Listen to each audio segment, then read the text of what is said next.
खुलुमबाय बेयो बड'लेण्ड इंखं टेलिभिजन दिनै 22 सेप्तेम्बर 2023 मंगलबार खालि सानसेनि बरादखौ नोंथांमोननि खाथियाव लाबोदों आं सदानन्द दैमारिया।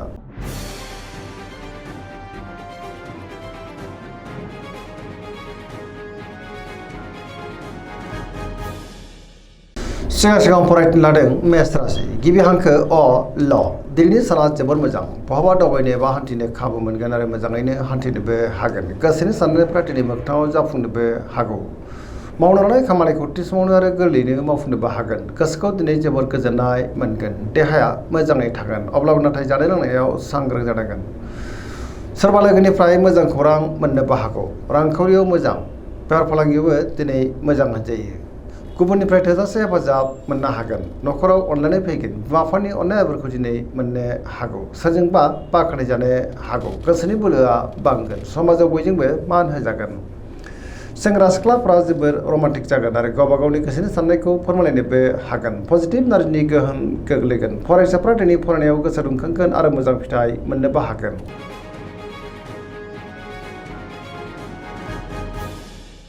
वृष राशि गिबि हांखो इ उ ब दिनैनि साना जोबोर मोजां गोसोखौ दिनै जोबोर गोजोननाय मोनगोन गोसोनि बोलोआ दिनै बांनो हागौ मावनो लानाय खामानिखौ थि समावनो आरो गोरलैयैनो मावफुंनोबो हागोन गोसोआव बोलो बांगोन समाजाव मान मोननो हागोन रांखावरियाव मोजां बेफार फालांगियावबो मोजां होनजायो आयाबो दिनै बांनो हागौ न'खराव बिसि फिसायनि गेजेराव अननानै फैगोन देहाया मोजाङैनो थागोन गुबुनजों दिनै मोजां सोमोन्दो लाखिनोबो रोंगोन जायखि खामानि मावा मानो मोनफ्रोमबो खामानिखौनो दिनै मोजाङैनो मावफुंलांनो हागोन सिगांनि बबेबा आद्रा खामानियाबो दिनै मावफुंजानो हागौ सोरबा लोगोनिफ्राय मोजां खौरां मोननो हागोन गोसोनि साननायफ्रा दिनै मोगथाङाव जाफुंगोन आरो पजिटिभ एनार्जिनि गोहोम गोग्लैनोबो हागौ।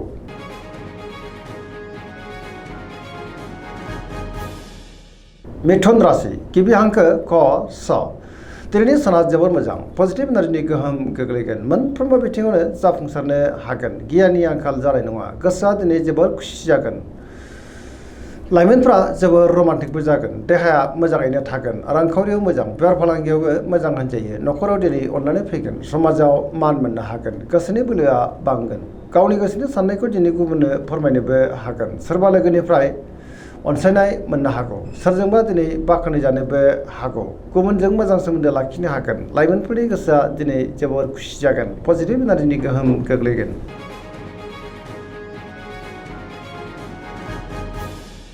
कर्कट राशि गिबि हांखो ड ह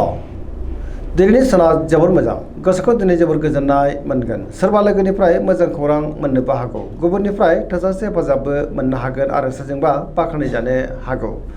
गोसोनि साननायफ्रा दिनै मोगथाङाव जाफुंगोन पजिटिभ साननो रोंगोन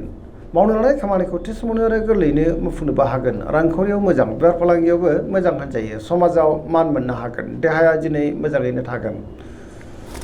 गुबुननिफ्राय थोजासे हेफाजाब मोननो हागोन लाइमोनफ्रा दिनै जोबोर खुसि जागोन आरो बहानिफ्रायबा मोजां खौरां मोननोबो हागौ गुबुनजों दिनै मोजां सोमोन्दो लाखिनो हागोन आरो पजिटिभ एनार्जिनि गोहोम गोग्लैगोन।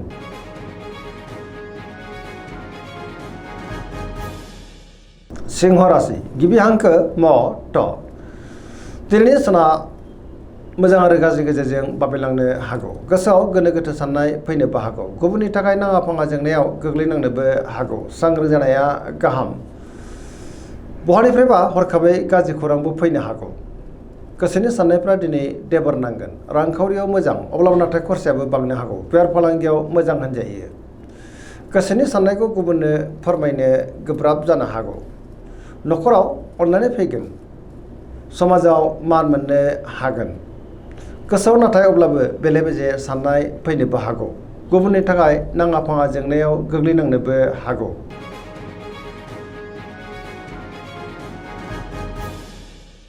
कन्या राशि गिबि हांखो फ ट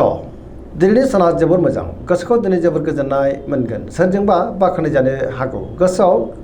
गोथों आरो गोग्गो साननाय फैगोन गियाननि आंखाल जानाय नङा रांखावरियाव मोजां बेफार फालांगियावबो मोजां होनजायो देहाया दिनै मोजाङैनो थागोन गोबां मुंदांखा सुबुंजों लोगो मोनलायनोबो हागौ न'खराव अननानै फैगोन गोबां खामानियाव दिनै मुखुबबो थागोन सोरजोंबा बाख्नाय जानानै गोसोआ दिनै जोबोर गोजोनगोन पजिटिभ एनार्जिनि गोहोम गोग्लैगोन लाइमोनफ्रा जोबोर रमान्टिक जागोन।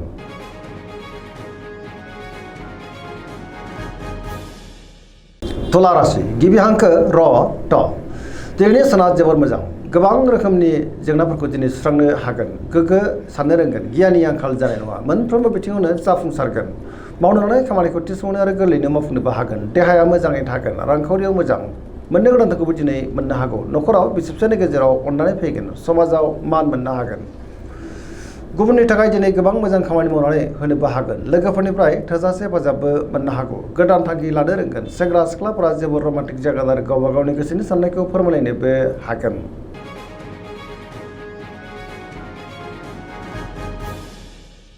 वृश्चिक राशि गिबि हांखो न स दिनैनि साना जोबोर मोजां पजिटिभ एनार्जिनि गोहोम गोग्लैनो हागौ समाजाव लोगो लेवा बांगोन सोरबा गोजाम लोगोजों बहाबा लोगो मोनज्लायनानै गोसोआ दिनै जोबोर गोजोनगोन गोसोआव गोथों आरो गोग्गो साननाय फैगोन मावनो लानाय खामानिखौ थि समावनो आरो गोरलैयैनो मावफुंनोबो हागोन गुबुननिफ्राय दिनै थोजासे हेफाजाबबो मोननो हागौ गोसोनि साननायफ्रा दिनै मोगथाङाव जाफुंगोन गोसोनि बोलोआबो बांगोन समाजाव बयजोंबो मान होजागोन न'खराव अनलायनाय फैगोन रांखावरियाव दिनै जोबोर मोजां अब्लाबो नाथाय खरसायाबो बांनो हागौ बेफार फालांगियाव दिनै जोबोर मोजां मुलाम्फा मोनगोन देहाया मोजाङैनो थागोन सोरबा लोगोजों बाख्नाय जानो हागौ फरायसाफ्रा दिनै फरायनायाव गोसो दुंखांगोन आरो मोजां फिथाइ मोनगोन पजिटिभ एनार्जिनि गोहोम गोग्लैगोन लाइमोनफ्रा जोबोर रमान्टिक जागोन आरो गावबा गावनि गोसोनि साननायखौ फोरमायलायनोबो हागोन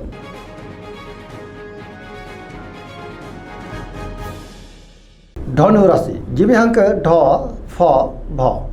दिनैनि साना जोबोर मोजां गोसोखौ दिनै जोबोर गोजोननाय मोनगोन गोसोआव गोथों आरो गोग्गो साननाय फैगोन गियाननि आंखाल जानाय नङा मोनफ्रोमबो बिथिङावनो जाफुंसारनो हागौ माबा नङा माबा मोनसे मोजां खौरां फैनोबो हागौ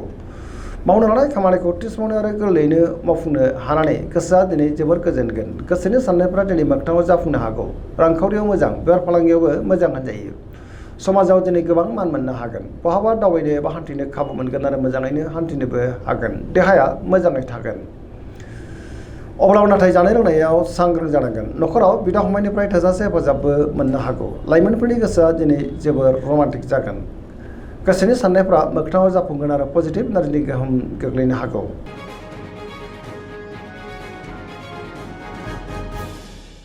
मकर राशि गिबि हांखो ख ज दिनैनि साना जोबोर मोजां गोसोनि साननायफ्रा दिनै मोगथाङाव जाफुंनोबो हागौ समाजाव लोगो लेवा बांगोन गोबां मोजां खाबुबो दिनै मोननो हागौ बहाबा थाङोब्ला दिनै जोबोर मोजां आरो मोजाङैनो हान्थिनोबो हागोन रांखावरियाव मोजां बेफार फालांगियावबो मोजां अब्लाबो नाथाय खरसायाबो बांनो हागौ गुबुनजों दिनै मोजां सोमोन्दो लाखिनोबो रोंगोन पजिटिभ एनार्जिनि गोहोम गोग्लैगोन मोनफ्रोमबो बिथिङावनो जाफुंसारनो हागोन मावनो लानाय खामानिखौ थि समावनो मावफुंनो हागोन गोदान खामानियावबो दिनै आखाइ होजेननो हागोन बिदा फंबायनिफ्राय थोजासे हेफाजाबबो मोननो हागौ सेंग्रा सिख्लाफ्रा दिनै जोबोर खुसि जागोन आरो गोसोनि साननायखौ फोरमायलायनोबो हागोन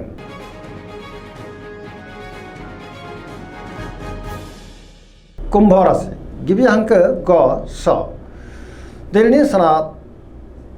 बारा मोजां नङा गोसोखौ दिनै जोबोर गुलाय गुजाय मोनगोन गोसोनि साननायफ्रा दिनै देबर नांनोबो हागौ माबा नङा माबा मोनसे जाहोनाव गोसोआ दिनै जोबोर बायग्लिनोबो हागौ गुबुननि थाखाय नाङा फाङा जेंनायाव गोग्लैनांनोबो हागौ समाजाव मान मोननो गोब्राब जागोन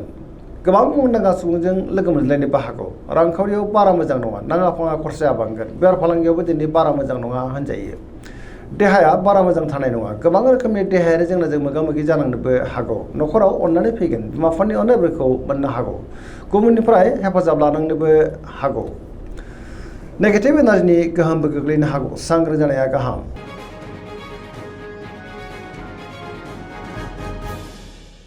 मीन राशि गिबि हांखो ड स दिनैनि साना जोबोर मोजां गुबुननि थाखाय दिनै गोबां मोजां खामानि मावनानै होनोबो हागोन गोसोआव पजिटिभ साननायबो फैनो हागौ गोसोनि बोलोआ बांगोन गावनि गोसोनि साननायखौ दिनै गुबुननो फोरमायनोबो हागोन देहाया मोजाङै थागोन रांखावरियाव मोजां बेफार फालांगियावबो दिनै जोबोद मोजां मुलाम्फा मोनगोन न'खरावबो अनलायनाय फैनो हागौ सोरजोंबा बाख्नायजानोबो हागौ लाइमोनफोरनि गोसोआ दिनै जोबोर रमान्टिक जागोन आरो गावबा गावनि गोसोनि साननायखौ फोरमायलायनोबो हागोन फरायसाफ्रा दिनै फरायनायाव गोसो दुंखांगोन आरो मोजां फिथाइ मोनगोन पजिटिभ एनार्जिनि गोहोम गोग्लैगोन आरो धोरोमारि बिथिङावबो गोसो दुंखांनो हागौ दिनैनि राशि फरायनाय एसेनोसै जोबनायाव बेखौनो खावलायो जाहाथे नोंथांमोना सानफ्रामबो जोंनि बे बड'लेण्ड इंखं टेलिभिजनखौ नायबाय थायो आरो साबस्क्राइब खालामो लोगोसे लाइक खालामो आरो शेयार खालामो एसेनोसै गोजोन्थों।